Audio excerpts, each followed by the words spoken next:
Obrigada, Geis. Pode continuar. Obrigado, Gilson. E, em particular, a luz visível. Então, existem vários tipos de interação da luz com a matéria, dentre elas absorção, reflexão, refração, dispersão, difração e polarização. Alguns fenômenos ópticos que a gente vai ver hoje são luminescência, a fotocondutividade, a amplificação da luz pela emissão estimulada de radiação, que são os lasers, que o Eduardo vai falar mais para frente. Então, a luz é uma forma de radiação eletromagnética que é composta por partículas elementares chamadas fótons. O que são esses fótons?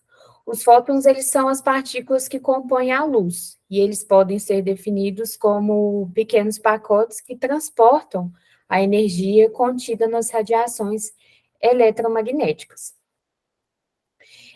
As cerâmicas, elas podem ser transparentes, translúcidas ou opacas, né, dependendo da composição, e a cor, ela pode ser alterada com adição de aditivos, dopantes ou defeitos pontuais.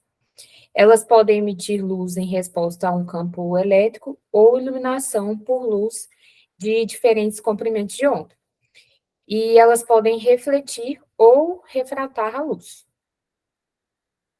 Aqui a gente tem uns termos, né, uns termos e unidades que a gente utiliza, né, em óptica, comprimento de onda, frequência, velocidade, índice de refração. A gente vai ver mais para frente também, mas é sempre bom relembrar. O que é o espectro eletromagnético, né? A gente está muito familiarizado, sempre vê essa imagem aqui em todo o livro que a gente vê, né, sobre espectro eletromagnético. Então, ele abrange aí uma ampla faixa de comprimentos de onda, desde os raios gama, são esses aqui, até as ondas de rádio longa. Então, aqui, no caso, é o espectro visível, né, que é onde que a gente consegue enxergar, que é uma faixa até pequena, né, de 400 a 700 nanômetros, e para um meio de alta densidade, como o do vidro, a velocidade ela é menor do que seria no vácuo, então, consequentemente, o comprimento de onda é menor. Bom, a natureza da luz, uma onda eletromagnética na parte do visível, ela pode ser emitida quando um elétron muda de posição em relação ao restante do átomo. A gente vai ver aí que as transições eletrônicas, elas são bastante importantes, né, para absorção e emissão de luz. Quando uma única carga ela se move em alta velocidade sob influência de um campo magnético, ocorre aí a emissão. Como eu já disse anteriormente, as transições eletrônicas, elas são bastante importantes, né, para ir para a absorção e emissão de radiação eletromagnética. Então, o que acontece? A gente vai considerar um átomo, né, isolado para esse diagrama aqui. Então, um elétron, ele pode ser excitado de um estado ocupado, no caso aqui, o estado é o E2, para um estado vazio de maior energia, que é esse E4 aqui, pela absorção de um fóton. Então, o fóton, ele incide aqui, e essa energia, essa variação de energia aqui, quando o elétron salta do E2 para o E4, ela é descrita através dessa equação aqui, que é representado pelo ΔE, né, que ele depende da frequência da radiação de acordo com esse H, que é a constante de Planck. As transições eletrônicas nos materiais não metálicos. Eles geralmente são compostos por combinações de elementos metálicos e não metálicos. E essas transições ocorrem principalmente nos íons presentes na estrutura cristalina desses materiais. Os elétrons de níveis de energia mais internos, eles estão ligados fortemente nos íons. Então, quem vai fazer essas transições eletrônicas são os elétrons de níveis de energia mais externos, né? Que, então, eles estão mais disponíveis para participar dessas transições eletrônicas.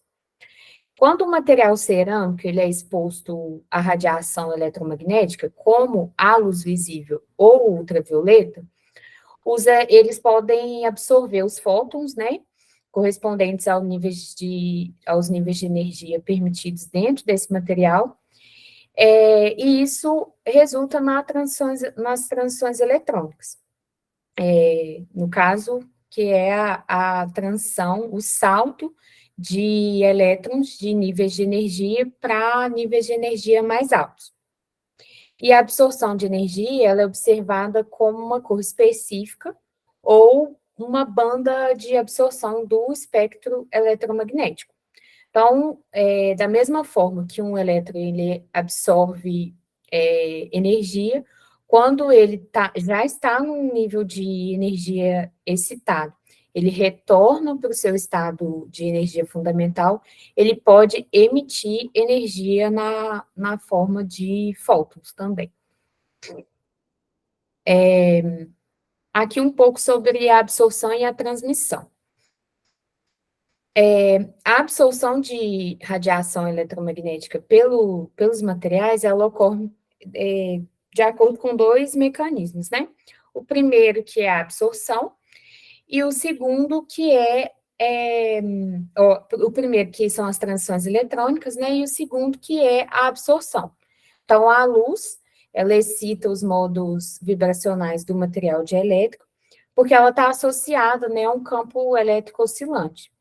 Então, para um material de fase única, a gente pode expressar a fração de luz transmitida com essa equação aqui, que é a relação entre a intensidade transmitida sobre a intensidade da luz incidente. Hugo, alguma consideração até então? Pode seguir. Tá, então tá bom. Bom, Depois a eu faço refração... no final. As coisas que eu notei aqui agora, eu só faço no finalzinho. Tá bom.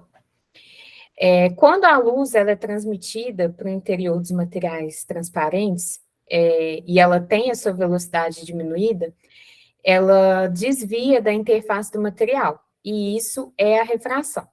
Então, a refração nada mais é do que a habilidade da substância, né, de dobrar as ondas de luz. A gente tem, então, o índice de refração, que é a relação entre a velocidade de luz no vácuo e a velocidade em qualquer outro meio. A gente pode ver aí um clássico fenômeno da refração, que é esse lápis quebrado.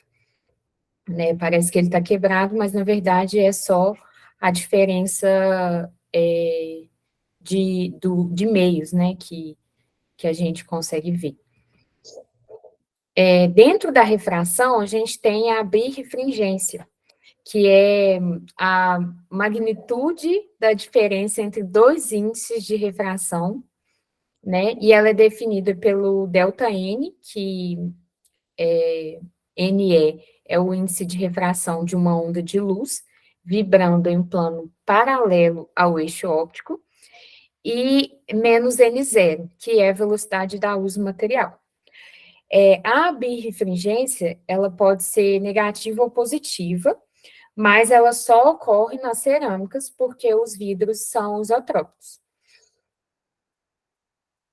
Uma pontuaçãozinha aqui. Ô, Ana, Oh, chama você de Ana, que é mais fácil, eu não corro risco de errar. pode ser. A birrefringência, ela tem a ver com orientação cristalográfica e a direção de propagação da luz, né? Então, dependendo da luz se propagando com relação a uma direção cristalográfica, ela pode ter índices de refrações diferentes. Quando ele fala assim que o vidro é isotrópico, o vidro é amorfo, então ele não tem uma direção preferencial. Agora, um cristal, dependendo da estrutura que ele tiver, o pessoal que fez física de materiais, a gente teve a oportunidade de ver a questão das redes de Bravais, né, os grupos de simetria, né, a gente tem, na verdade, 230, né, estruturas diferentes na natureza catalogadas, né, então, dependendo das direções, a gente tem índices de refrações diferentes para diferentes direções cristalográficas, ou seja, não é isotrópico, tá? E ele é Ok. medido com relação à velocidade da luz no vácuo, ou seja, fora do meio, né? Essas diferenças, beleza? Ok. Pode continuar? Pode, né? Pode ir. Algumas aplicações aqui das cerâmicas de refração. Então, as esferas de vidro que elas são usadas nas placas de sinalização e na demarcação ali, né, das faixas de trânsito. E o olho da trilobita também, ele fazia o uso de refração nas calcitas. Aqui, então, falando um pouquinho sobre a reflexão. Então, a quantidade de luz refletida a partir de uma superfície do material, é, de um material no ar, ela é determinada pelo índice de refração do meio refletor. Então, na incidência normal, a fração R da luz refletida no meio 1 a partir de uma interface entre dois materiais dielétricos, 1 e 2, ela é expressada pela equação de Fresnel, que é essa daqui que está exemplificada abaixo, onde que o R é igual à diferença de N2 menos N1, elevado ao quadrado, dividido pela soma de N2 e N1, elevado também ao quadrado. Falando um pouco sobre essa... Ana, outra intervenção, olha só. Isso é importante a gente ter uma noção, né? Talvez não tenha colocado aí. Mas num contexto, a gente pode ter um clássico, né? A gente pode ter a interação da luz. A luz pode incidir sobre uma superfície, ser refletida, como é a reflexão, pode ser transmitida através da superfície, que é a refração, certo? Como ela colocou anteriormente ali, né? Como o exemplo lá do lápis dentro da água. E a gente pode ter a absorção, joia? Qual é a condição que a gente tem, por exemplo, ela está colocando aí a quantidade de luz refletida, né, levando em consideração que a gente pode ter basicamente três tipos de interação: reflexão, transmissão e absorção. A condição básica é o quê? Que a luz, na verdade, a onda, ela é uma onda de modo geral, né? Ela é energia em movimento. Então, a condição que a gente tem é que a soma dessas energias, da onda refletida, da onda incidente, da onda transmitida e e do que foi absorvido, tem que ser igual à energia da onda que incide sobre o material. Pura e simples conservação de energia, tá? Esse R leva em consideração exatamente esses fatores. Beleza, Ana? Pode continuar. Eu acho que ficou bem mais claro. Obrigada. Falando um pouquinho sobre a transparência, né, nos materiais, o espectro do UV visível, ele tem a transição eletrônica de uma banda de valência completa para uma banda de condução não preenchida. Então, cerâmicas com grandes valores de energia, elas são transparentes para os comprimentos de onda UV visível mais curto. E a absorção dessas vibrações elásticas é o resultado da perda da transparência desses materiais. A refração, ela é o desvio de um feixe de luz ao entrar num dielétrico, né?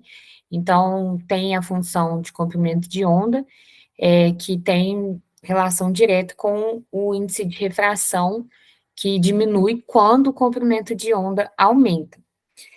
As frequências características no espectro do UV visível tornam opacos, né, os sólidos e os vidros incolores.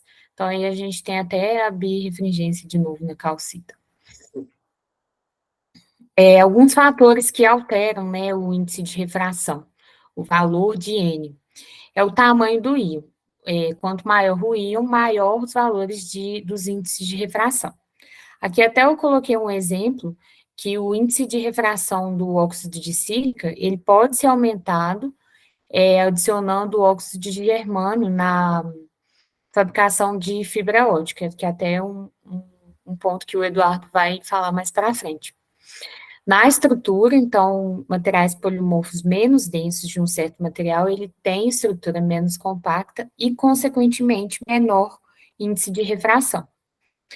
Aí, como o Hugo já disse, a direção cristalográfica, então o N ele é maior em direções mais compactas. E o estresse. A aplicação de uma tensão de material isotrópico, ele causa um aumento de do índice de refração perpendicular à direção do estresse aplicado, e diminui o índice de refração ao longo da direção do estresse. Usando a equação abaixo, a gente pode determinar, então, a reflectividade da superfície de vários materiais cerâmicos. Reflexão alta, ela é importante em gemas, porque ela dá brilho para elas. Até aqui eu coloquei o exemplo do diamante, que a gente acha 2,4, né, um valor alto. Então, é por isso que ele é tão brilhante, porque ele tem um R ou um N bem alto. A reflectividade, ela diminui se a superfície for mais áspera. Então, aqui a gente tem dois tipos de reflexão. A especular, que é a luz refletida em um ângulo único, né, que no caso é essa daqui, e vai aumentando à medida que a superfície for mais áspera. Então, aqui no último, a superfície mais áspera tem a reflexão difusa, que a luz reflete né, nessas faixas de comprimento ou nessas faixas de diferentes ângulos. Ana, eu não gosto muito dessa palavra áspera, não, mas tudo bem, Tá. é, é rugosa, né? Rugosa, ok. A lei de reflexão, ele implica que, né, se a gente traçar nessa primeira figura aí do lado esquerdo, onde tem o I e o R, né, a lei de reflexão diz que o ângulo de incidência, medido com relação a uma reta normal à superfície, né, ela é igual ao ângulo de reflexão. Agora, se a superfície ela é bastante rugosa, né, então a normal vai variando, né, em direção ponto a ponto. Então, a lei de reflexão é normal, o ângulo de incidência é igual ao ângulo de reflexão, só que diferentes pontos elas vão ter diferentes direções, né? Ok. Então, aí o que acontece? Quando a luz, que não é o que está desenhado aí é num ponto de vista matemático, um raio de luz matemático e tal, tudo mais. Na prática, a gente não tem um raio de luz, ele vai ter por exemplo, mesmo um laser, uma caneta laser, tem um certo diâmetro, né? Então, quando ela incide sobre uma superfície rugosa, né? Ele acaba sendo espalhado em várias direções, que é a reflexão difusa, né? E a gente usa isso daí, por exemplo, pessoal de materiais, tem uma técnica que é chamada de fotorreflectância difusa, tá? Que a gente usa ela para poder estudar as propriedades. Lembra que a Ana está falando aí da energia do gap? Da Inara também falou bastante para gente, né? Quando foi falar explicou direitinho, quando foi falar de condução elétrica e tal, tudo mais, né? A energia, a diferença em energia entre a banda de valência e a banda de condução em semicondutores ou isolantes, né? A gente usa fotorreflectância difusa para poder fazer esse tipo de medida, tá? E também tem aplicações muito grandes na área de corantes, né? Para determinar cor, né? Poxa, cor é uma coisa muito subjetiva, vocês sabem disso, né? Por exemplo, homem e mulher enxerga cor diferente, né? Mulher enxerga muito mais cores do que a gente, na verdade, viu? Falando pessoal aí, né? Então fica muito subjetivo. A gente precisa de ter na indústria, né? Um padrão, né? Que não seja subjetivo, né? Que seja quantitativo e tal, tudo mais. Então, os caras estabeleceram, né, através da técnica de fotorreflectância difusa, né, um padrão para determinar cor, tá? Então, assim, quando a gente chega, por exemplo, numa funilaria, né, não tem o código da cor certinha do carro e tal, tudo mais, o cara, quando a funilaria é boa, né, né, o cara De profissional, qualidade, né? é um profissional, né? Não é ele tem lá um equipamentozinho que ele usa fotorreflectância difusa para poder determinar a cor do carro para poder comprar a tinta certa. Certo, Xavier? Paulo, você não mexe? Sim, isso mesmo. Paulo é mecânico, funileiro. Se precisar, gente, depois aí no final do curso ele vai deixar o cartãozinho aí para vocês. Contato. Beleza, Ana, obrigado. Desculpe mais uma vez. Até lá. Não, que é isso. Pode ficar à vontade. Aqui a refletividade, ela pode ser diminuída por meio de revestimento das superfícies com filme antirreflexo, que são os ARCs. E ela tem uma redução bastante significativa de até de 5% para 0,2%. Alguns exemplos aí que a gente utiliza assim no nosso dia a dia, né, que são os binóculos e as lentes de contato, e elas são revestidas pelos ARCs. Então, para a gente anular a refletividade, é feita uma espessura do filme que é 1/4 do comprimento de onda da luz incidente. Então, a luz refletida da superfície superior do revestimento, ela fica exatamente fora da fase com a luz refletida, o que leva à destruição de interferência, né? Falando um pouco. Isso aí é física 4, tá? Mas isso aí volta um pouquinho, por exemplo, olha só, na primeira interface, não, naquela figura mesmo, Ana. Na primeira interface ali, onde está escrito Surface, a figura ficou um pouquinho pequenininha, mas acho que o pessoal está conseguindo ver, né? Na primeira interface... Deixa eu aumentar aqui.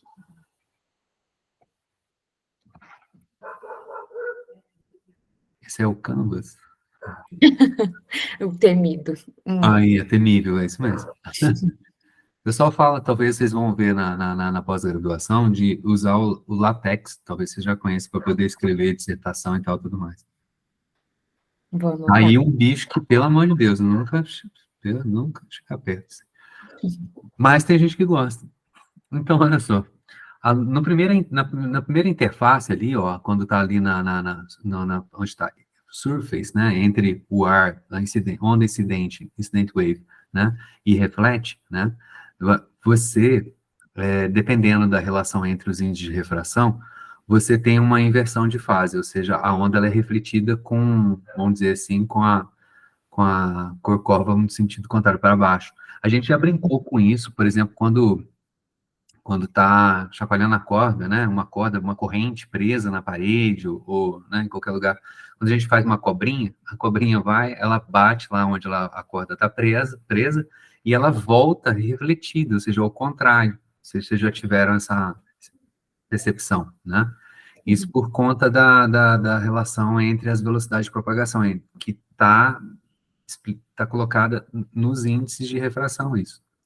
Quando a luz, então, ela é refletida, primeira onda refletida, né, na primeira interface, depois ela é refletida e parte é transmitida, refração, depois na segunda interface, lá embaixo, do azul escuro para o azul claro, ela tem uma outra reflexão, né, embaixo. E aí, o que pode acontecer? Aí ela vai subir, vai ser transmitida, e lá fora, lá fora vai ter uma primeira onda refletida e uma segunda onda refletida, lá fora de novo. Essas duas ondas vão chegar no olho da pessoa, em qualquer outra coisa, né? E vão se somar, né? Vão interferir. A soma de ondas é o quê? É interferência, que a gente chama, que nada mais é do que uma soma de duas ondas.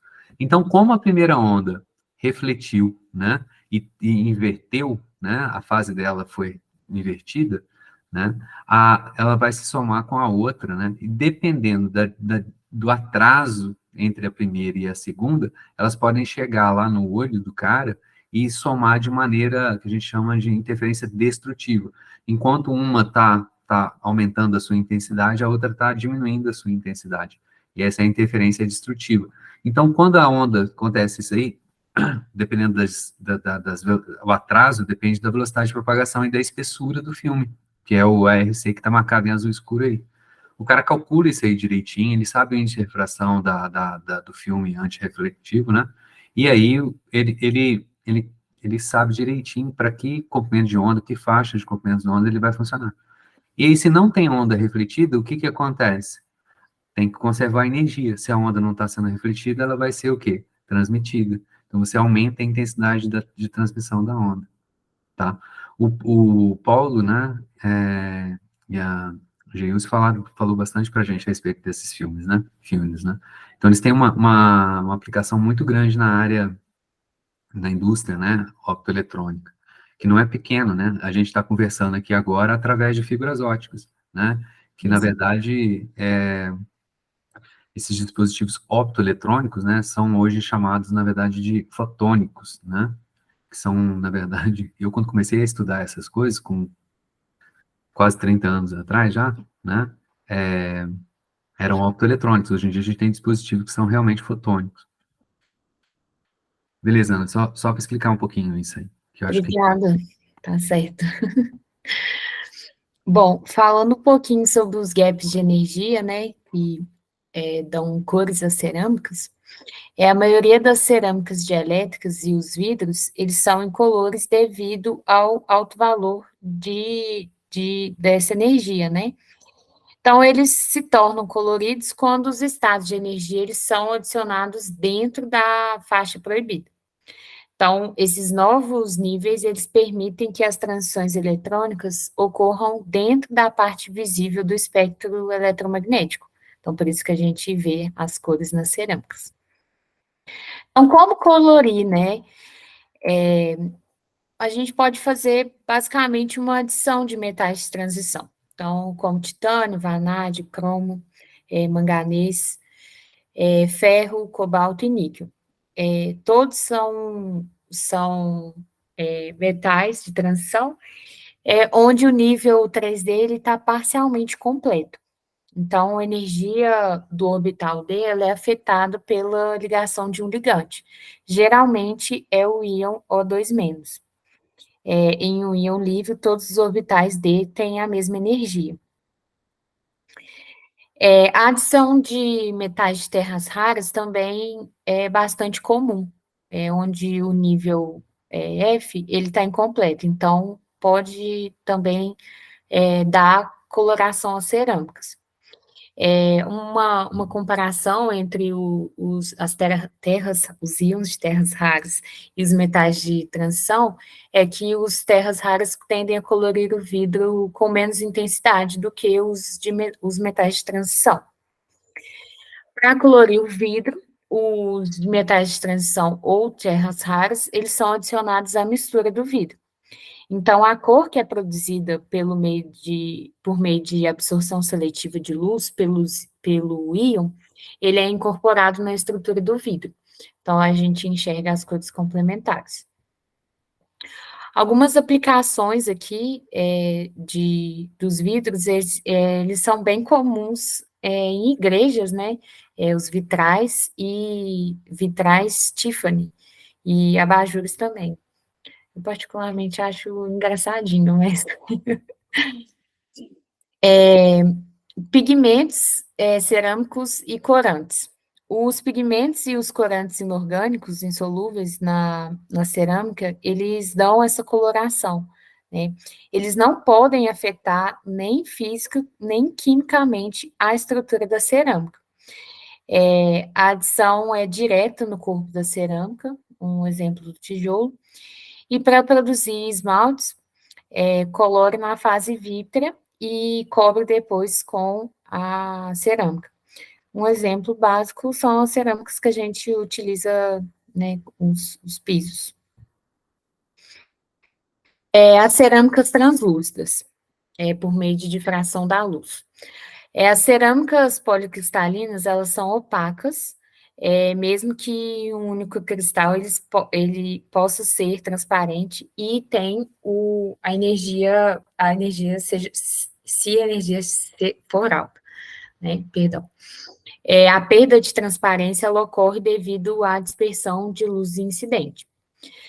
As cerâmicas policristalinas, elas são opacas, e mesmo que o cristal seja o cristal único, ele possa ser transparente e o EG é alto, ele tem perda de transparência devido à dispersão da luz incidente. E isso pode ter várias causas, uma delas é a porosidade. Então, a transmissão, ela diminui significativamente com os pequenos aumentos da porosidade do material. Quando o tamanho do poro está próximo do comprimento de onda da luz visível, a dispersão ela é maximizada. E essa dispersão ela pode ser controlada através das condições de sinterização ou por prensagem a quente do material. Outra principal causa, né, que são as diferenças dos índices de refração. Índices de refração descontínuos nos contornos de grão, eles podem causar difração, e também os índices de refração correspondentes em fases diferentes, eles podem reduzir a perdas por refração. Outro fator importante é o tamanho de grão. Então, quando a dispersão ela é máxima, quando o R ele está próximo do comprimento de onda da luz visível. Ô Eduardo, você quer que continue ou você quer que espelhe? Eu posso compartilhar aqui, fica mais fácil. Hugo, você quer fazer alguma consideração? Tá. Então, deixa eu compartilhar aqui agora com vocês uma coisinha. Licença.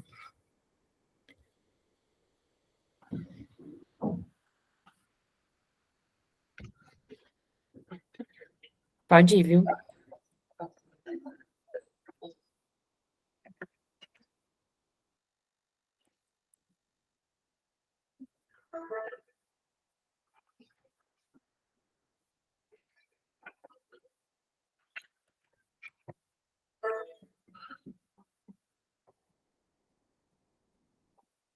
Eu deixei.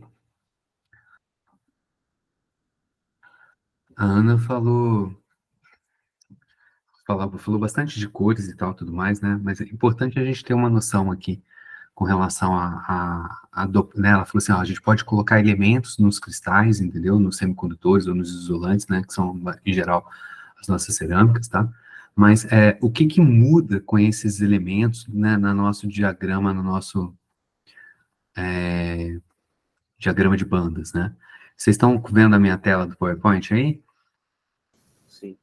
Tá, sim. Então, beleza. Então, aqui vou ser bem esquemático, tá? Então, aqui é energia, tá? Aí, aqui é a minha banda de valência, ela tá preenchida, né? Vamos colocar aqui, sei lá, uma cor. Ela tá preenchida, então os níveis de energia estão todos preenchidos aqui para baixo, e para cima tá vazio, e esse cara aqui é a nossa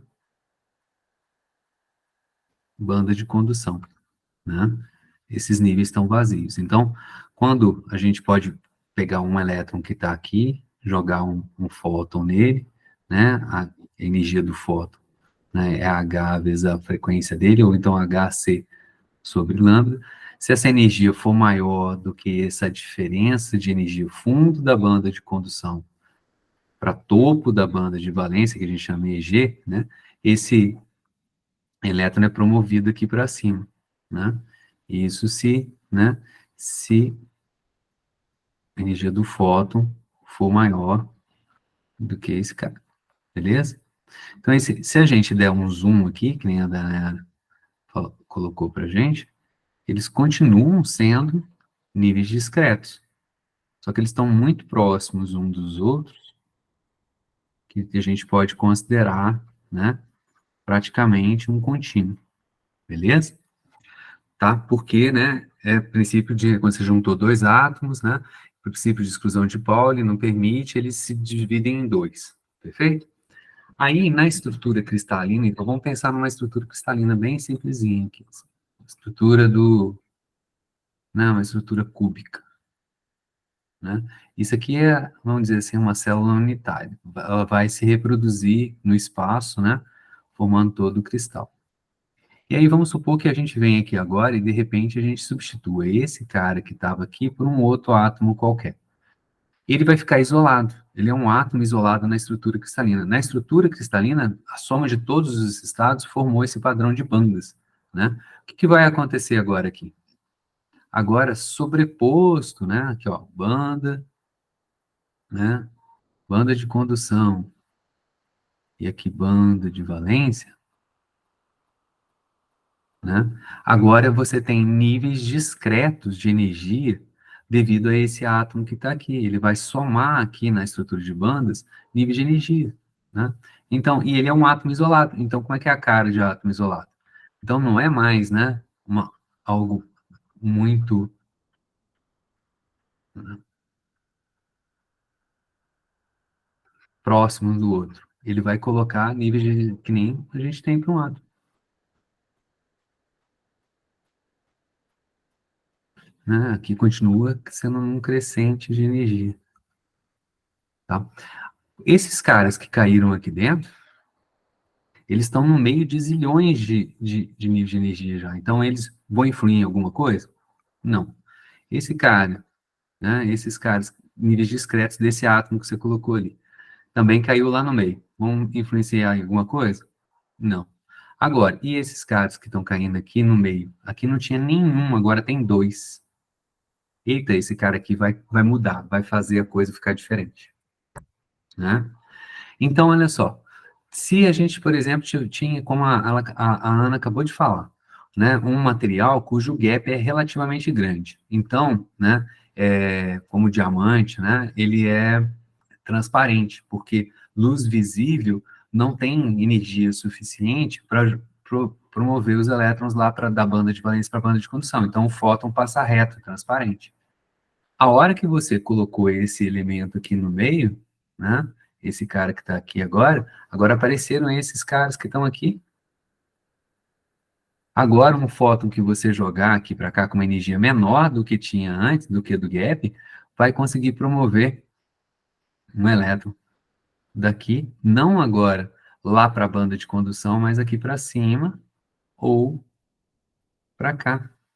E essa energia é menor do que a energia do gap. Quando ele ficar lá, né? Quando ele ficar lá, depois de um certo tempo, né? Ele, daqui a pouco eles vão falar para a gente sobre fosforescência e fluorescência, ele vai transitar para cá, vai transitar de novo para cá e vai devolver um fóton para a gente. E aí a energia desse fóton, né, correspondente a uma energia menor do que o gap, talvez na região do visível, né, vai dar a cor, né, pro cristal, né? Estão entendendo o que está acontecendo? Agora, desse cara que está sendo emitido aqui, o HC sobre lambda, é menor do que o gap. Esse cara que ficou numa posição errada, ruim. Ele é bem menor, né? Então, ele pode ser na região do visível. Então, esse cara que a gente colocou aqui no meio, do ponto de vista teórico, pessoal de teoria, é um defeito da rede cristalina, porque ele não devia estar lá. Do ponto de vista prático, que nem a Dainara, né? E esqueci quem que falou junto com a Dainara. Quem que foi? Foi O Cléris. o Cléris, desculpa. Né?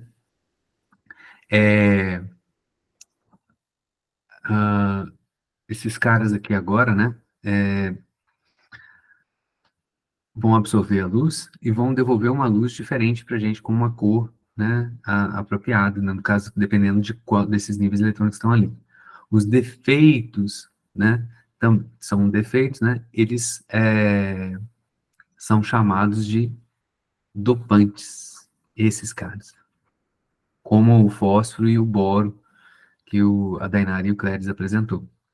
Joia? Agora, olha só, isso é muito importante, engenharia de defeito, hein? Lembra que eu perguntei para vocês, ó, se você pegar, por exemplo, um material transparente, né, mesmo que seja vidro, tá? Talvez você tenha tido essa experiência. E aí, pega ele e macera ele, moe ele em pó, mesmo que seja um cristal, um mineral, né, uma pedra preciosa, né, um transparente. A hora que você moe ele não fica mais transparente. O que que aconteceu? Se ele é transparente, então a energia de gap dele é maior do que a da luz visível, no caso, violeta. Mas a hora que você moeu ele, por que que ele ficou opaco? O que que a gente colocou aqui? Defeito. A hora que a gente moe o cara, Na superfície dele, o pessoal da química vai entender muito bem isso, né? Quando a gente quebra o cristal, a gente está rompendo ligações cristalinas e vamos deixar ali um montão de, né, open bonds, né, ligações abertas, né, que no nosso diagrama de energia vai corresponder a níveis de energias discretos iguais desses átomos que estão aqui. Então, quando a gente quebra, né, moe o cristal e coloca defeitos, principalmente ali no caso desse exercício que é moagem, a gente está colocando defeitos de superfície, né? Eles, né, no diagrama de bandas, vão corresponder a níveis de energias discretos, tá? E vão dar cor para o material da mesma maneira que os átomos dopantes, de forma isolada, né, na estrutura, dá, né? Ele passa a absorver luz que ele não absorvia antes, porque agora você tem níveis de energia, né, no interior do gap do material, da estrutura de banda deles. Estão entendendo o que está acontecendo? Faz sentido isso que eu estou falando? Faz. Tá bom. Então é isso. E isso é da cor, do ponto de vista clássico, a gente aprende assim, por que é vermelho?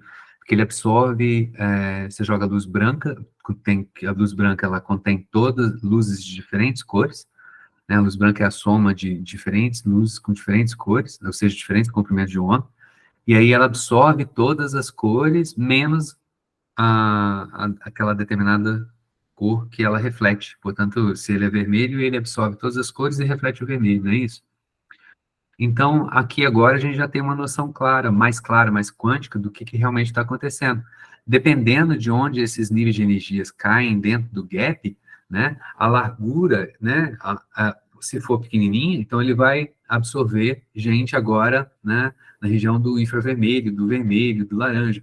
Se ele está lá em cima, né, se essa diferença de energia agora é maior, ele vai estar agora absorvendo gente e emitindo, né, fótons na região do verde, do azul, do violeta, né? E é isso que acontece. Beleza? Escutei ninguém falar beleza? Obrigada, Hugo. Beleza. Ai, beleza. Então tá bom. Eduardo, você pode assumir aí agora? Beleza, eu vou compartilhar.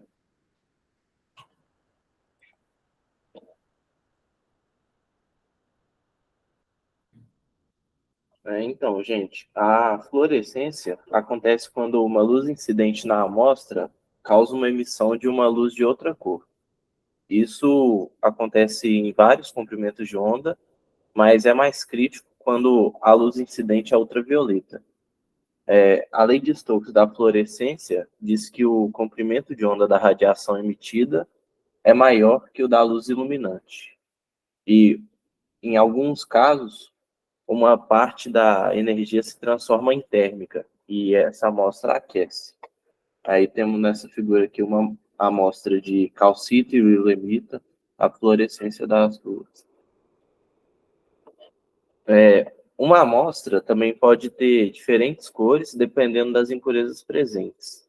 Essa figura aí é um equipamento de verificar a fluorescência de algumas amostras, e isso é um método que é usado para identificar gemas sintéticas, para evitar falsificação.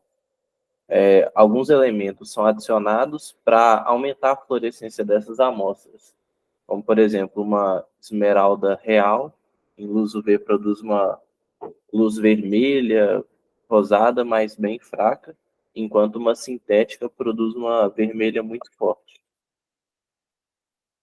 A fosforescência é uma radiação UV que excita os elétrons em um estado mais alto de energia.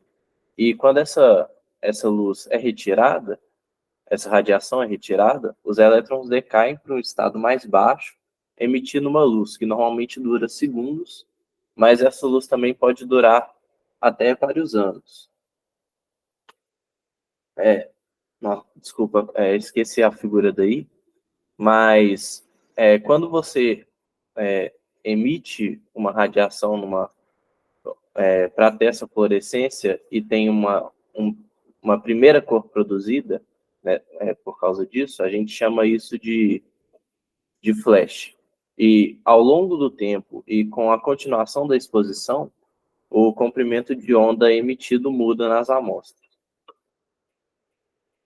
A termoluminescência é uma fluorescência que é causada pelo aquecimento do mineral. Isso permite que elétrons que sejam presos em níveis mais altos de energia voltem a decair, emitindo luz. Um exemplo interessante, mas eu não consegui achar a imagem, é o clorofano, que é uma variação de fluorita que produz uma luz verde uma única vez e depois nunca mais. Essa figura é uma outro tipo de amostra, é a fluorita também, mas dessa vez uma emissão de uma luz azul após o aquecimento da amostra. A triboluminescência é a fluorescência causada pela fricção ou impacto em uma cerâmica.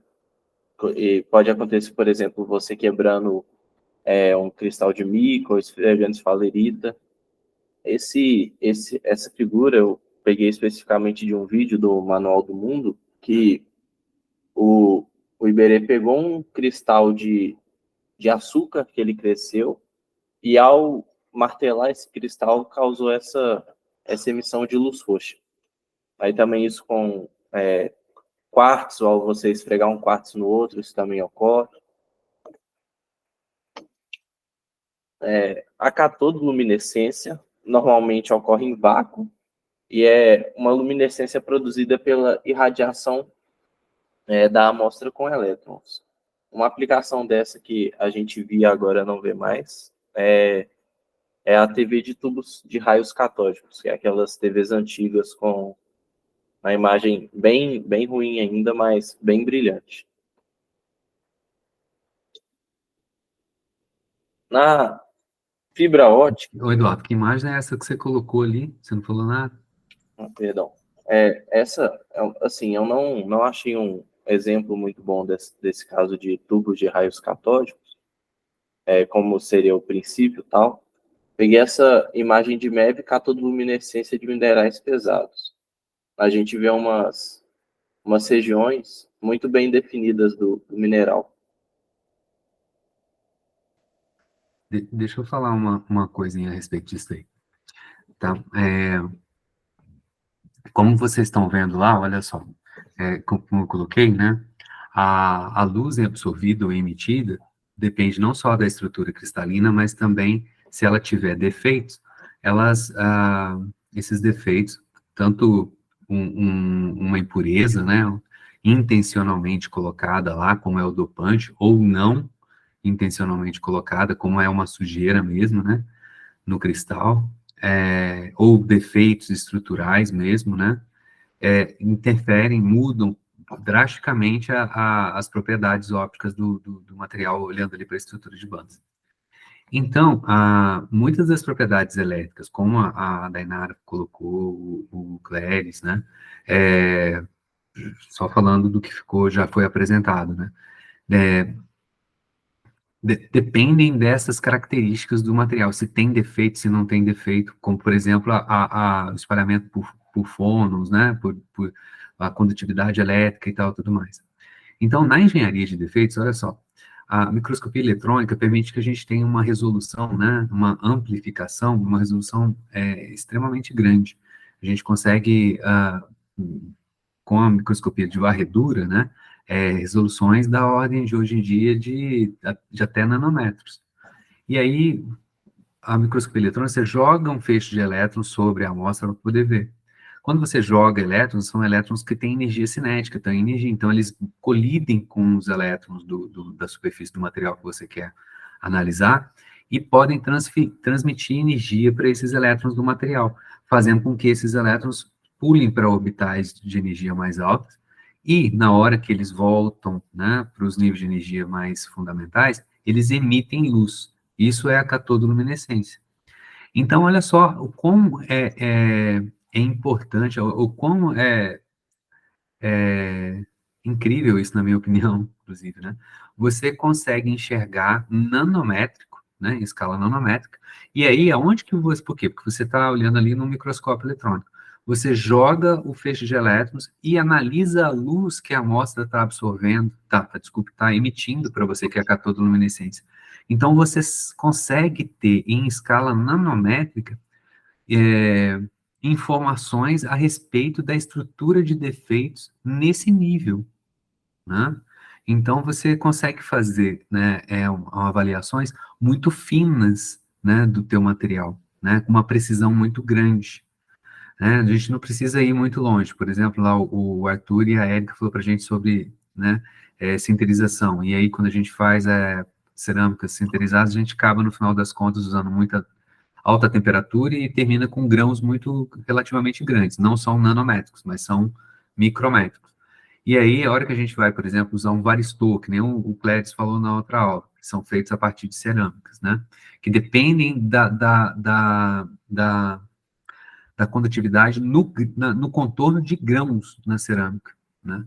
Então, com a catodoluminescência, um acessório do microscópio eletrônico de varredura, você consegue estudar a interface entre dois grãos numa cerâmica. Quer dizer, estudar o quê? Estudar a estrutura eletrônica e os defeitos que estão ali. Então, você consegue otimizar o teu processo de uma maneira muito fina, muito precisa, o que consegue elevar a qualidade do teu produto e do teu material, né, a níveis muito, muito, muito mais altos do que quando você não tinha acesso a essas informações. Estão entendendo o que eu estou querendo dizer? Mais ou menos, né? Então, para isso, a gente vai precisar também, talvez, um pouquinho mais de física de materiais e estudar técnicas, né? Que nem eu falei, tem técnicas, quando a gente for, por exemplo, fazer um curso de técnicas de caracterização, um capítulo inteiro vai ser microscopia eletrônica e as ferramentas que são associadas. A catodoluminescência é uma técnica associada à microscopia eletrônica, que vai permitir que a gente, então, tenha, né, informações a respeito dessa estrutura de eletrônica, né, num nível nanométrico. Beleza? Vai lá, Eduardo. Continue, faz favor. Então, continuando para a questão de fibras óticas, numa fibra ótica, a luz é transmitida de uma ponta a outra pela reflexão interna total. As fibras são construídas com um núcleo aqui de índice de refração N1 e uma casca, que é um revestimento com índice de refração N2. Esse N2 é menor que o N1 do núcleo, esse índice de refração. A subtração desses índices numa fibra ótica fica entre 0,005 e 0,05, e a luz permanece na fibra ótica se o ângulo crítico de incidência é atingido ou excedido. A gente obtém esse ângulo pela lei de Snell, onde o ângulo de refração é igual a 90 graus. Quer dizer que é a reflexão total, onde a luz deve ficar presa no núcleo da fibra. Essa condição de luz presa pode ser expressa pela abertura numérica, em inglês é numerical aperture, que é definida como sendo o seno do ângulo de aceitação da luz incidente, para a radiação incidente. As perdas transmitidas ao longo da fibra são por causa de refração causada por defeitos. Então, por exemplo, em fibras que é necessário ter menos perdas, é preciso que uma fibra seja mais pura e um processo, uma fabricação com uma técnica mais avançada. Essas fibras podem ser feitas tanto no núcleo quanto no revestimento de um vidro muito puro, para que as perdas sejam minimizadas. Aqui nessa figura, a gente vê as diferentes formas de transmissão da luz dentro de uma fibra, ou rebatendo, ou então seguindo reto quando o núcleo é muito menor que o revestimento.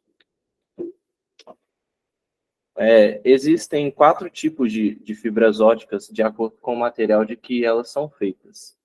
Essa primeira aí que está mostrando na imagem é uma de sílica pura fundida, que são usadas para para fio de telefone, telecomunicações em geral, por causa da necessidade de ter baixas perdas de transmissão em longas distâncias, que nem eu tinha comentado antes. As outras eu não achei uma imagem boa para ilustrar, mas são outros 3 tipos, que é vidros óticos multicomponentes, chamados NCS ou então NBC, que são usadas para a transmissão de luz em baixas distâncias. Os vidros de flúor, que é ZB-LAN, e os vidros de calcogeneto ainda estão sendo pesquisados por terem um alto potencial nessa questão de baixas perdas. No caso desses vidros de calcogenetos, eles são obtidos por meio de uma fabricação através de um pré-molde. Esse pré-molde é somente um dos meios de fabricação. No total, são 3 tipos de fabricação que podem ser feitas as fibras óticas. O primeiro é esse que está aqui na figura, à direita, o método de duplo cadinho, que é feito para fabricar vidros multicomponentes, que não são fibras óticas tão puras, mas, e por isso, né, podem ter altas perdas. Os vidros são, tanto do núcleo quanto do revestimento, são feitos pela fusão em conjunto aqui, num cadinho. Em seguida, você vai puxando a fibra nessa direção de baixo até que ela fique no cavalete. Essa técnica pode ser adequada, igual eu falei, para assim, os que não têm tanta pureza e também os que não têm uma temperatura de fusão tão alta como o NCS e NBS, que a temperatura de trabalho é menor que 1.200 graus Celsius. Um outro método é o método da haste no tubo, que você coloca uma haste dentro do revestimento do tubo da fibra. Essa haste você pode fazer ela desenhando a haste no núcleo com esse bastão e depois entubando o vidro por usinagem. Esse molde depois é levado para um forno, onde a temperatura é maior, e assim você pode alongar e transformar esse pedaço de vidro em fibra. E o último método é a deposição química em vapor, que podem ter 3 tipos: o CVD modificado, que é esse em cima, a deposição externa de vapor, que você cria um fluxo de gás e fluoretos do lado de fora do molde, e a deposição axial de vapor, que você faz no sentido do crescimento da fibra, uma deposição de gás. O desenho do molde você pode fazer em um forno com resistência de carbono ou indução por zircônia, porque esse tipo de resistência no forno permite uma temperatura muito alta, da ordem de, acho que até maior que 2.000 graus Celsius.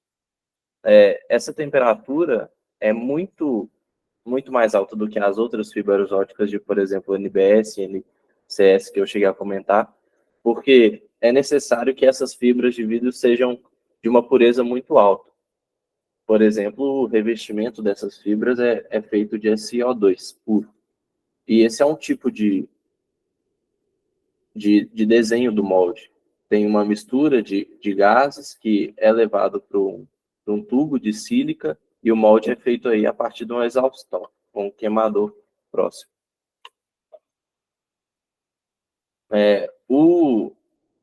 Uma característica muito importante dessas fibras óticas é a diminuição de perda. Quando você precisa de uma fibra ótica mais pura,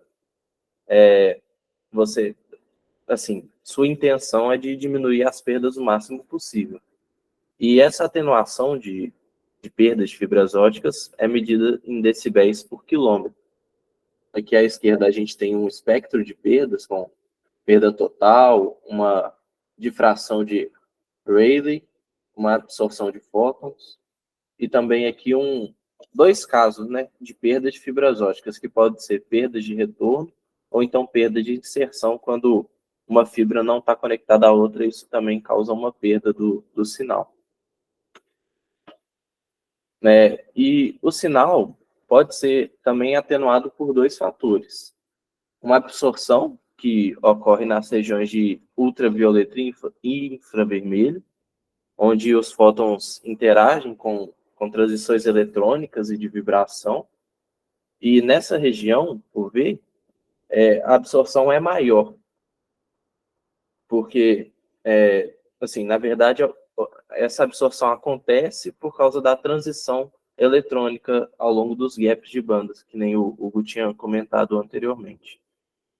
Gaps maiores são necessários com comprimentos de ondas menores para ter essa absorção maior.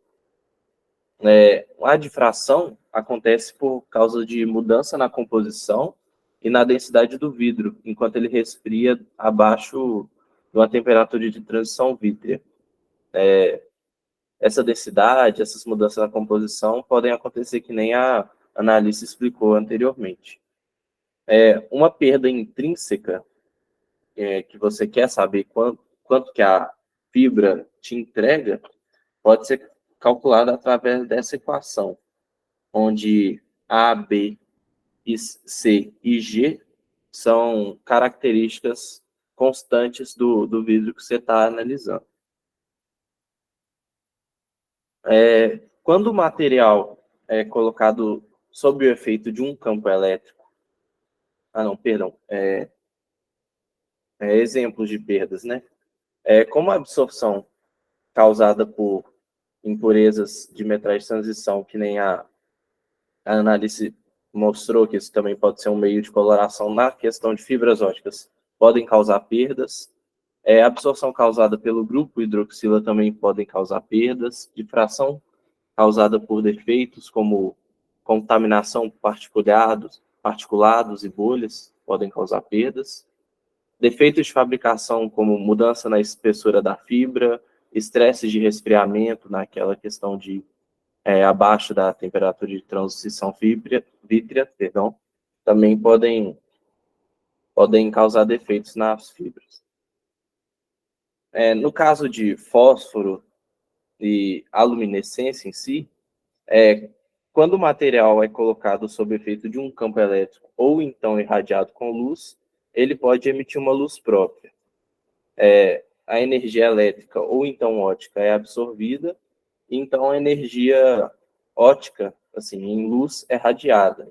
E o material que exibe esse fenômeno é chamado de fósforo, e a luz radiada é chamada de luminescência, que nem a gente vê aí vários tipos de cores diferentes na luminescência. A luminescência pode ser tanto fosforescência quanto fluorescência, dependendo só do tempo de emissão. Fluorescência é muito rápido, na ordem de 10 a menos 8 segundos, enquanto a fosforescência é maior do que 1 segundo. Essa tabela aqui, a gente vê a aplicação de vários tipos de fósforo de acordo com a cor e de acordo também com a sua composição. Por exemplo, TV de cor, microscópio eletrônico, display numérico, entre outras coisas. Um laser, o laser em específico, o laser do estado sólido, vem do acrônimo de amplificação de luz pela emissão estimulada de radiação. Essa frase aqui em inglês. Ele produz uma radiação monocromática coerente em fase. E, assim, ele tem um meio ativo, que a gente chama de cavidade ótica. No laser, isso é um cristal isolante, ou então um vidro contendo um dopante específico.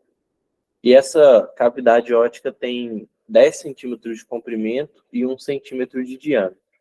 No laser, uma ponta é revestida com um vidro meio que translúcido, quase transparente, e a outra é totalmente refletiva. Para operar o laser, você tem que excitar os elétrons. Então, essa excitação eletrônica é feita por meio, assim, ativando os elétrons, bombeando ele por meio de uma luz em flash, assim, uma lâmpada que fica piscando.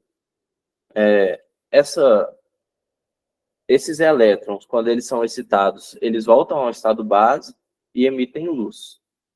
O laser tem espelhos, tanto assim, ele reflete e, na verdade, eu não sei explicar isso muito bem, eu não entendi muito bem a figura, mas como tem dois espelhos nesse caso do laser, Já está terminando, né? já, Tá, então depois a no luz final eu volto nessa questão aí, tá? tá bom. No caso do laser, a luz é amplificada devido a esses espelhos. Como, assim, óxidos dopados também podem ser usados como cavidade óptica desses lasers. Para usar o vidro, tem como vantagem de que ele é igual o Hugo e a Annalise comentaram, ele é isotrópico e você pode reproduzir vidro assim de vários tamanhos, vários formatos para cada aplicação específica que você quiser. Mas, assim, a condutividade do vidro é muito baixa em comparação a materiais cristalinos, que limita o uso desses lasers quando você precisa de baixa média de energia. Quando você precisa de uma energia muito alta, laser não pode ser aplicado. No caso de cerâmicas eletroóticas para dispositivos óticos, ao aplicar um campo elétrico, as propriedades óticas, assim, especialmente índice de refração de materiais eletroóticos, podem ser alteradas. Muitos líquidos e também sólidos transparentes podem produzir esse efeito, mas poucos deles são adequados para aplicações práticas. E alguns exemplos desse tipo de material que tem esse efeito são cristais piezoelétricos e algumas cerâmicas ferroelétricas em polo. Aqui eu vou explicar um pouquinho mais para frente do efeito de Kerr, mas a gente vê que entra, por exemplo, defasado, né, três, na verdade, três tipos de esforço, e ao aplicar um campo elétrico, com o efeito de Kerr, eles todos entram em fase. Se o material não é centro-simétrico, então a diferença dos índices de refração é proporcional ao campo elétrico. Isso é linearmente proporcional, então a gente chama esse efeito de linear, ou de Pockels. Se for centro-simétrica, o ΔN é proporcional ao campo elétrico ao quadrado. E esse é o efeito quadrático, ou então o efeito Kerr. Os materiais eletroóticos são birrefringentes. Então, isso quer dizer que, na verdade, eles têm dois eixos óticos com diferentes índices de refração de cada um. Se você aplicar um campo elétrico em um dos eixos, o índice de refração desse eixo se altera em relação ao outro. Então, isso também causa uma alteração do ΔN. E, assim, a polarização com que a luz propaga nesse material específico sobre esse campo se altera. Essa equação aqui embaixo mostra a relação geral entre esses valores, e a gente sabe que quanto maior o coeficiente eletroótico do material, menor é a tensão necessária para performar uma função particular. Alguns sistemas de soluções sólidas no PLZT são cerâmicas importantes. Nessas cerâmicas, as redes de oxigênio são conectadas e essas redes criam cavidades, assim, interstícios, na verdade, interstícios B com íons indo ocupar os interstícios B e interstícios A com íons indo ocupar os interstícios A. Quando essas substituições acontecem, uma neutralidade no material é atingida automaticamente, e isso até chega a criar novas vacâncias A ou então B, dependendo do material. No caso de um efeito memória, por exemplo, o efeito memória depende do fato de que o ΔN pode ser setado em diferentes valores ao aplicar e remover um campo E. Aqui, nessa figura, esse primeiro aqui seria um efeito memória do material. No efeito linear, esse segundo, um delta N é linear com o campo elétrico. Aqui a gente vê. Enquanto no efeito Kerr, a anisotropia óptica cresce com um E quadrado aqui. Então, sempre esqueci o nome dessa linha matemática, quadrático. Nessas cerâmicas PLZT, muito importante, até primordial, que essa cerâmica seja transparente para que ela possa ser usada no material eletroóptico. Na forma de um monocristal, os materiais ferroelétricos possuem uma grande transparência e, com isso, eles têm propriedades eletroópticas adequadas. Para que essa cerâmica transparente seja fabricada, a gente precisa que, igual no caso de fibras ópticas, por exemplo, que a quantidade de fontes de refração, de perdas, seja diminuída. A presença de impurezas também, igual eu expliquei anteriormente, é uma causa de aumento de perda. Então, ela pode ser reduzida usando materiais de início de alta pureza, ou então se preparando pós em um processo sol e gel, usando metais alcaloides. Essa figura aqui a gente mostra um diagrama de fase do sistema PLZT, mostrando as diversas aplicações dependendo da composição. Então, a gente vê aqui composição mais altas, com AFE e FE, contorno de fase morfotrópico, piezoeletricidade aqui nesse meio. Existem várias aplicações para cerâmicas eletroópticas e dois modos básicos de operação, que são um modo transversal, onde um campo é aplicado em direção normal, à direção da luz, e o longitudinal, onde o campo elétrico é aplicado paralelo à direção da luz, ou na direção da luz. Materiais lineares eletroópticos são usados primariamente para modulação de alta velocidade de intensidade, amplitude, fase, frequência ou direção. Os quadráticos são usados para light values e shutters, eu não consegui traduzir isso. E algumas aplicações desses materiais são, por exemplo, esse óculos aqui de piloto de caça. Cheguei a achar isso num caso de catástrofe nuclear, que um piloto, para soltar uma bomba, usaria.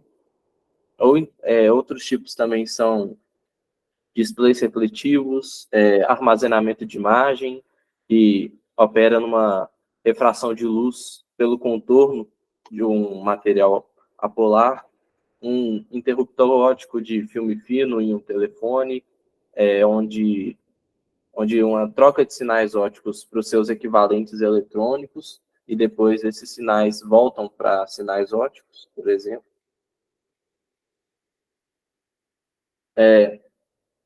A resposta, no caso de reação a outras faixas do espectro, resposta da cerâmica a raios gama tem sido cada vez mais estudada por causa do seu uso para detector de radiação, de traços de uso em bombas, por exemplo. E o objetivo é fazer dispositivos de baixo custo e portáteis, que, assim, não consegui achar se já estão sendo aplicados, mas podem ser aplicados no futuro em celulares.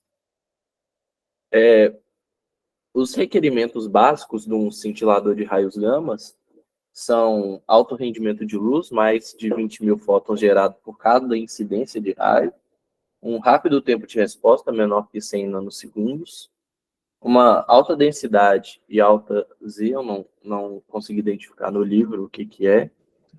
Z atômico, Ana, corre, Eduardo.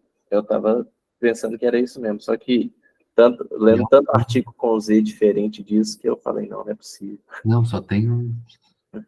Pode ficar misturando, não. Tudo bem, não, verdade. Se você for na química, no materiais, Z é número atômico, tá? Mas, assim, o pessoal da física aí vai lembrar da impedância elétrica, né? Também é Z. Mas, tirando isso, não. Beleza. É, também a cintilação gama combina com a do sensor da luz. Na natureza, igual a Analice chegou a comentar no início, a gente tinha, né? Tá extinta, trilobita, e também essa Brittle Star. Essas trilobitas existiram 300 milhões de anos atrás, e o olho delas é um arranjo de cristais de calcita que direcionam a luz num ponto específico.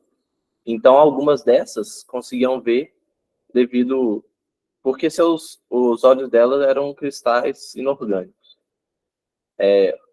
Mesmo assim, elas já estão extintas. Nesse caso, eles conseguiram notar que essas Brittle Stars aqui também usam o mesmo tipo de estrutura, mesmo meio para detectar a luz. Em pontos quânticos e efeitos de tamanho, uma solução sólida cádmio-selênio e cádmio-enxofre, essas soluções são muito interessantes porque a gente consegue atingir aqui diferentes cores, alterando a razão entre esses dois componentes. Desde muito tempo atrás, esse é um exemplo que é usado na indústria de pigmentos, assim, até há décadas atrás. E em escala nano, nós conseguimos alterar a cor, alterando o tamanho da partícula. Então, partícula diferente, assim, partículas iguais, na verdade, de tamanhos diferentes, produzem cores diferentes. Aqui a gente vê Tamanho pequeno da violeta ou grande da isso, violeta? o tamanho pequeno da violeta. Quanto mais você vai aumentando aqui, você vai aumentando, aumentando, aumentando, até chegar em vermelho. Em vermelho, que são as nanopartículas maiores, elas são produzidas com um tempo de crescimento maior e a emissão do comprimento de onda se altera para o vermelho. Um ponto quântico, aqui especificamente, é a nanopartícula de um semicondutor, ou então algo com um gap de bandas maior. E, igual eu falei, quanto mais você vai aumentando as partículas, tal, você vai alterando as cores. É isso. Tá bom. Deixa eu compartilhar, então. Vamos falar de trás para frente. Tinha paciência do pessoal. Só para... Eu já até tinha guardado aqui, mas eu vou pegar de novo. Minha mesinha. Tiro o teclado, vem a mesa. O que é um ponto quântico? Vocês sabem dizer? Alguém já viu falar?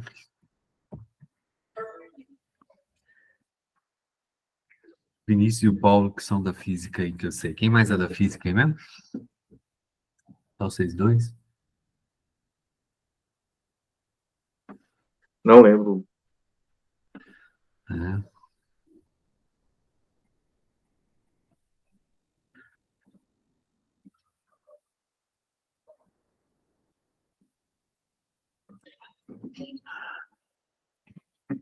Ó, em uma dimensão, a gente tem algumas coisas, por exemplo, são poços. Qual que é o plural de poço? É poços ou é poços? Acho que é Poços. Há controvérsia. Mas, enfim, eu acho que é Poços também, já que a cidade chama Poços de Caldas, né? Então, olha só, e se a gente for pensar, se a gente tem uma única dimensão, sei lá, a gente pode chamar de X. A partícula, então, por exemplo, uma conta num cordão, tá? Ela só pode correr aqui para lá e para cá. Se eu venho aqui, né, e coloco aqui, ó, uma barreira, e aqui uma barreira muito grande. Ou seja, eu posso colocar aqui um nó, e um nó, de tal maneira que essa conta, tipo de um terço, de um rosário, né? Ou então um colar mesmo, né? Ela tem uma certa massa e ela só pode andar para lá e para cá.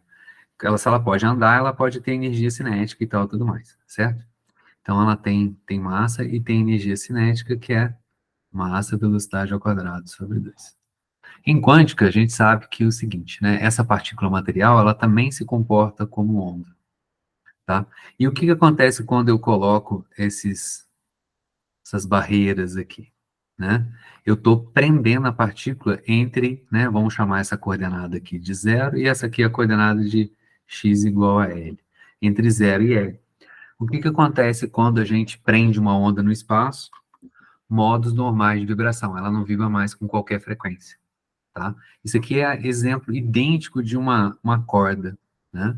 De comprimento L, a gente tem ela, né? Presa em duas extremidades, que a gente chama de nós, né? E aí ela pode vibrar, por exemplo, né? A gente vê são os modos normais de vibração. Ela pode vibrar assim, né? Ela pode vibrar assim, né? E aí pode dividir agora em 3. São os modos de vibração. E aí a gente consegue estabelecer, né, uma relação entre o comprimento de onda, por exemplo, em verde aqui, o comprimento de onda seria isso, né? Então, mas só que, como ela está presa entre 0 e L, então, no primeiro caso aqui, o L é igual a lambda sobre 2. No segundo caso, o azul, né, a gente está vendo aqui que ele é exatamente o comprimento da onda. Então, aqui a gente tem que L é igual a lambda. No caso vermelhinho, L, né? Então, agora olha só, né? É igual a 2/3, né? Um comprimento de onda, né? Na verdade, L é igual a 3 lambdas sobre 2, né? 3 lambdas sobre 2. Então, se a gente for olhar aqui, ó, existe uma regrinha. Se a gente colocar aqui, ó, 2 vezes 2 vezes 1, tira esse 3 daqui, vezes 3. Aí a gente pode colocar o índice aqui, ó, né? Lambda 1, lambda 2, lambda 3. São diferentes comprimentos de onda, né? Então a gente tira aqui que o comprimento de onda, em função do número n, vai ser, né, 2L sobre n. Então, se qualquer onda, comprimento de onda vezes a frequência é igual à velocidade de propagação dessa onda, né? Se o n agora é discreto, as frequências também vão ser. A frequência vai ser V sobre lambda. Esse cara aqui depende de n, F vai depender de n, então esse cara aqui vai ser, né, qual que é a regrinha? N dividido por 2L vezes a velocidade de propagação da onda. Frequências discretas. N igual a 1 é a frequência fundamental. N igual a 2 é o primeiro harmônico. N igual a 3 o segundo harmônico, assim sucessivamente. Porque eu prendi a onda no espaço, beleza? Quando a gente prende a onda no espaço, quantiza, ou a palavra que é discretizar, mas é uma palavra mais, mais marqueteira, é quantização. Quantização não é mais é que discretização, tá?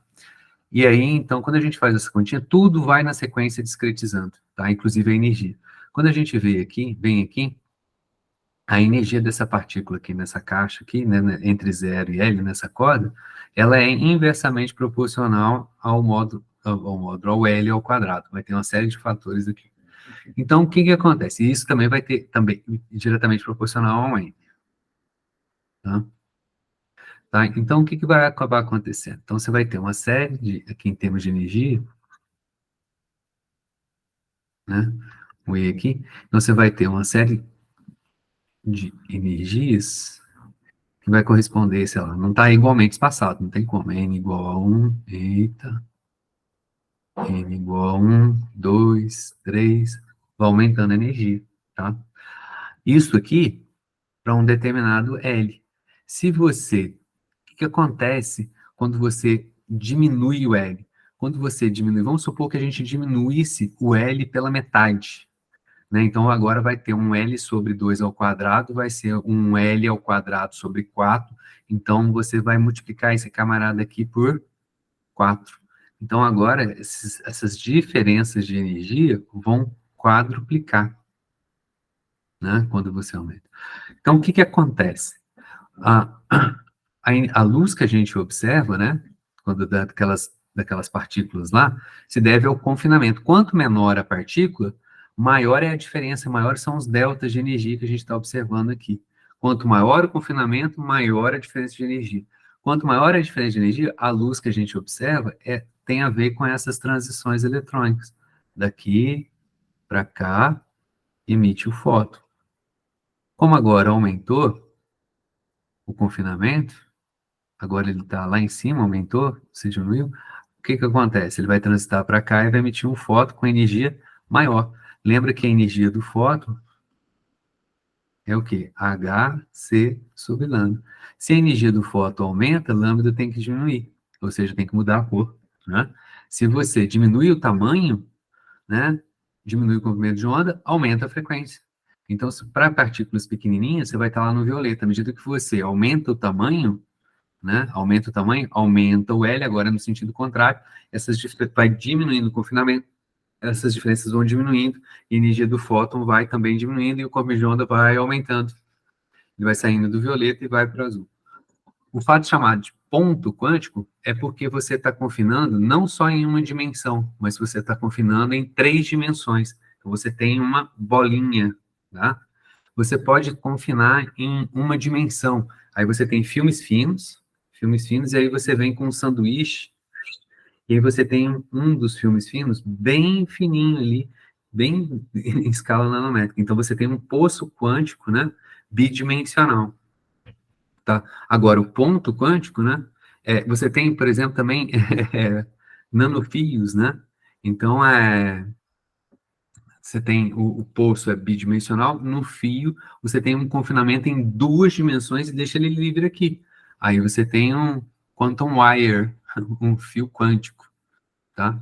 E o ponto quântico? Então, agora você confinou em 2 dimensões, pegou agora, confinou em mais uma dimensão, fez um fiozinho, agora você pega esse fiozinho e confina ele também, agora você tem um ponto quântico. O que que é quântico, o que não é quântico? É quando o comprimento de onda dessa partícula, né, é do tamanho de grandeza do confinamento. O que que é o comprimento de onda? De Broglie, né, que é H, constante de Planck, vezes a massa, vezes a velocidade da partícula, né? Ou, desculpe, né? O lambda vezes P é sempre igual a constante de Planck. Isso aqui é a massa e a velocidade, tá? Então, dependendo da massa, que eu coloquei aqui, da velocidade, ou seja, da energia dele, né? Ele vai ter um certo comprimento de onda. Se esse lambda, né, for muito menor do que o L, então a gente não tem nada de quântico aparecendo.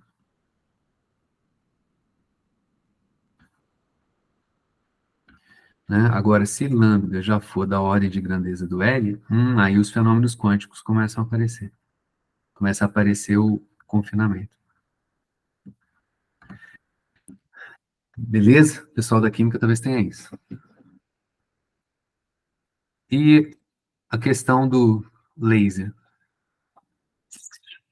Deixa eu explicar rapidinho para a ciência. Aqui, ó, eu tenho um slidezinho, eu tenho aqui um sistema de 2 níveis. Por exemplo, um átomo que só tenha 2 níveis de energia, tá? Para o elétron, claro, níveis de energia para o elétron.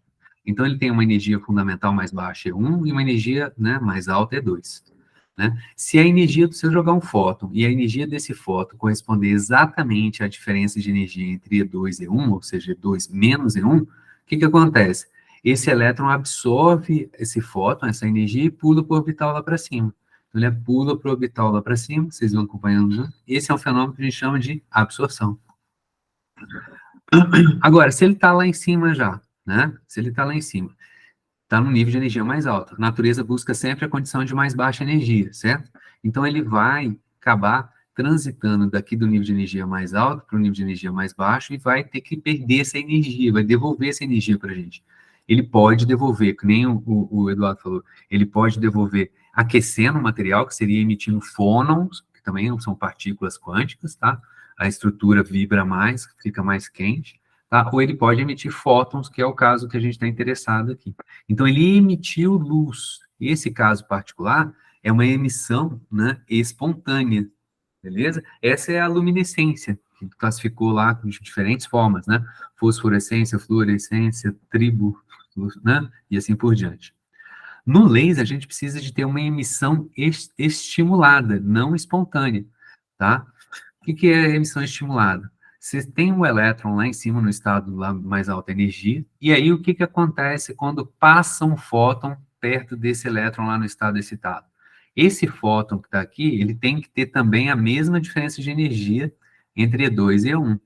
Quando ele passa por aqui, né, não é espontâneo, ele dá o gatilho para esse elétron transitar para o nível de energia mais baixo. Quando ele transita para o nível de energia mais baixo, ele emite um fóton, junto com esse que passou perto.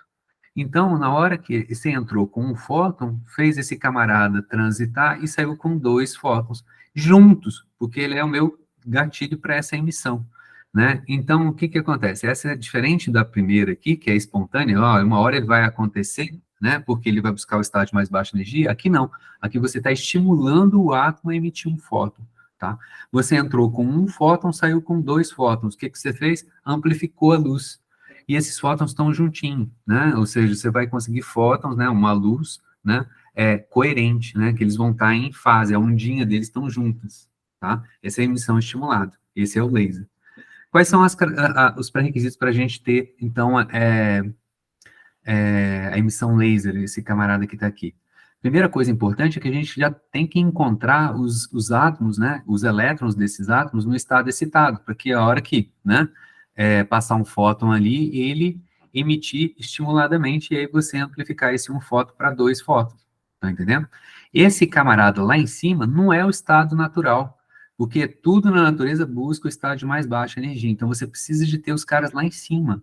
Você precisa primeiro bombear, essa é a palavra, né? Você precisa bombear os elétrons para os estados excitados, tá?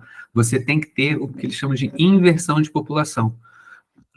No estado mais baixa energia, né, no equilíbrio termodinâmico, todo mundo vai estar relaxado para o estado de mais baixa energia.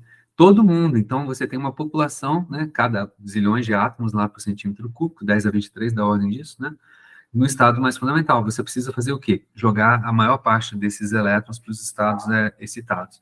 É uma inversão de população, você precisa bombear os caras lá para cima, tá? É isso que está aqui. No estado termodinâmico de equilíbrio, eles vão estar aqui embaixo, e o que a gente precisa, então, é uma inversão de população, jogar esses caras lá para cima. Por isso que o Eduardo mostrou um material, que é o quartzo, né, que é o material ativo, né, e ao redor dele uma lâmpada, um flash, né, uma lâmpada para dar uma luz. O que isso significa? Para que serve aquela lâmpada, para aquele flash? Para fazer inversão de população. Você vai dar um flash de luz, que é energia, vai pegar esses elétrons do estado E1 e vai jogar eles lá para o estado E2. Você consegue, então, uma inversão de população. E aí, o que vai acabar acontecendo? Espontaneamente, um desses caras que estão aqui em cima, uma determinada hora, vai transitar para baixo e vai emitir um fóton. Quando esse um cara que está aqui à esquerda, por exemplo, emitir um fóton, esse fóton sai estimulando todos os outros a emitir. Sai estimulando todo mundo. Então, de repente, aqui a gente tem 1, 2, 3, 4, 5, 6, 7, 8. Um transitou para baixo e emitiu 8 fótons. Tá? E todos eles juntinhos, ou seja, em fase, são luz coerente. Tá? Então, aqui, só para ilustrar rapidinho lá, cara, você tem os átomos, esses caras que estão aqui, bolinha branca, significa que os elétrons estão no estado E1, não estão excitados, né? Você tem a lâmpada flash aqui, esse é o cristal, né? E aqui você tem espelhos. Um desses espelhos, ele é semi-transparente, tá? Você já vai entender por que disso, tá? Aí, o que acontece? Você tem uma descarga, um flash de luz, né, joga energia sobre esse cristal, e aí alguns átomos vão absorver esses fótons do flash e vão para o estado excitado, né, esses caras aqui. Então, aqui, quando você dá essa descarga de luz, o flash, você está conseguindo inversão de população. Agora, naquele instante, logo após o flash, você tem muito mais gente no estado excitado, E2, do que aqui embaixo, no estado E1. Só corrigir isso, cara, aqui, porque acabei de ver que coitei ele demais. né? E aí, o que acontece? Em algum momento, esses caras que estão no estado excitado vão emitir. Só que eles emitem em tudo quanto é direção. Só que alguns desses caras vão emitir ao longo do cristal. Aí, o que acontece? Esses camaradas que estão aqui, ó, em particular, esse cara que está aqui, esse aqui vai escapar, esse cara que está aqui vai escapar, esse cara que vai escapar, mas esses caras que estão aqui na horizontal, né, eles vão passando pelos átomos aqui do cristal e vão estimulando eles a emitirem luz. Quando eles chegam aqui, aqui tem um espelho. Aí o que vai acontecer com eles? Vão ser refletidos agora na direção contrária. Quando eles estão na direção contrária, eles vão passando de novo pelo cristal, estimulando os caras que ainda não emitiram. Esses caras vão emitindo, vai acabar, o que acontece? Vai crescendo o número de fótons emitidos. Aqui tem outro espelho, né? Eles são refletidos, volta de novo, estimulando a galera. Quando chega aqui nesse espelho semi-transparente, agora tem muito fóton, né? E aí, agora, uma certa quantidade de fótons consegue passar, porque esse espelho é semi-transparente, consegue passar, e o que sai para fora aqui é essa galera, fótons, com uma direção bem específica, né? Todos eles juntinhos, em fase, e com a mesma energia. Por quê? Porque a energia desses fótons, energia, eu estou falando de cor, né? A cor desses caras, né? Ou a frequência, né? É exatamente o quê? E2 menos E1. Então, é luz que tem comprimento de onda bem definido, ou seja, cor bem definida, todos eles estão em fases, né? E costuma ser bastante direcional. Isso é um laser, tá? Nós estamos falando aqui agora porque tem laser funcionando de fora a fora, tá? Quando o Eduardo falou de fibra ótica, a luz que se usa na fibra ótica é luz laser, tá? Beleza? Então, laser não é só para ficar fazendo, né? Pontando, né, durante a apresentação, ficar brincando com isso. Na indústria também é mecânica, né? Você faz corte de chapas, né? Trabalha com AutoCAD e tal, tudo mais, com sistemas de corte a laser, né? De alta precisão, tá? Na indústria mecânica de alta precisão, né? Beleza, gente? É assim que funciona o laser. Vocês sabiam disso?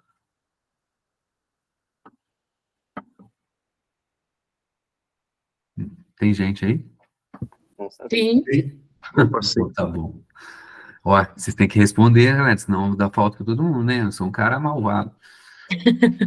Um professor malvado. Só de você ter me chamado de outro nome, eu tenho ponto extra. Empatou, né? Você tem um crédito comigo. Gente, ó, obrigado, então, ó, pela atenção de vocês, tá? Já é quase 10 horas. Analice, né? Eduardo, obrigado pela apresentação de vocês. Tá? Obrigada a você pelas considerações. Depois eu peço para vocês me encaminharem, né, o PDF da apresentação para eu juntar tudo no final e mandar para a galera, tá bom? Ok. Obrigado, gente. Boa noite, bom descanso. Obrigada. Boa noite. Eduardo. Boa noite. Boa noite. Até mais. Nada.